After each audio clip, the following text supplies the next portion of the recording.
Fait rare dans la campagne électorale du Tavenir Attira, Moutaï Broderson et Temat et Le Gaïk sont allés à la rencontre des socio-professionnels à l'hôtel Trétinoui hier soir.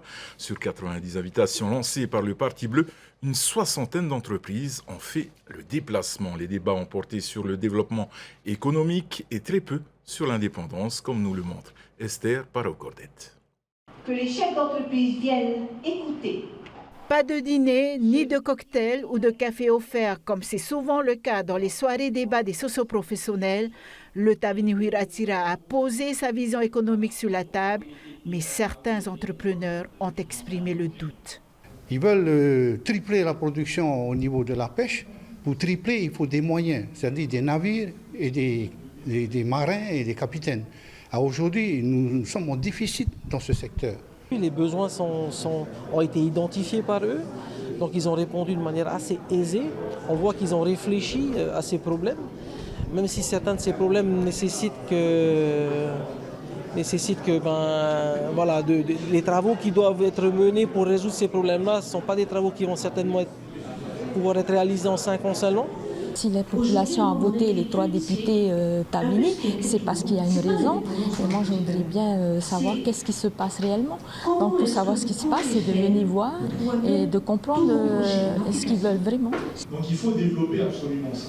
Le Tavini a développé ses 4 secteurs prioritaires, le tourisme, le secteur primaire, les énergies renouvelables et l'économie numérique. Ces chefs d'entreprise n'ont pas vu passer les 3 heures d'exposé et de débat. Oui, je pense que ce soir, on a réussi à expliquer, à désamorcer un peu certaines craintes, à apporter des solutions, à dire ce que nous, on avait l'intention de faire. Et j'ai ressenti dans ce public-là une satisfaction. Après, comme je leur ai dit avant de commencer, quand on ne sait pas, on va vous dire on ne sait pas. Lors du gouvernement de 2004, j'ai gardé des cicatrices. Et parmi les craintes désamorcées, l'accession de la Polynésie à sa pleine souveraineté, elle passe avant tout par le développement du secteur privé pour ne plus dépendre des transferts financiers de l'État. Vous avez remarqué ce soir qu'il y a eu 80% de questions sur la fiscalité, sur l'économie et 20% sur la question de l'indépendance, c'est-à-dire qu'aujourd'hui, même les chefs d'entreprise n'ont pas peur de l'indépendance parce qu'ils savent que le Tavenir Attira souhaite développer ce pays de manière sereine et pas à feu et à sang.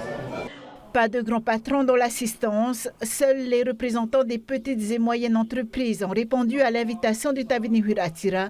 Un électorat non négligeable, la Polynésie compte plus de 30 000 PME sur son sol.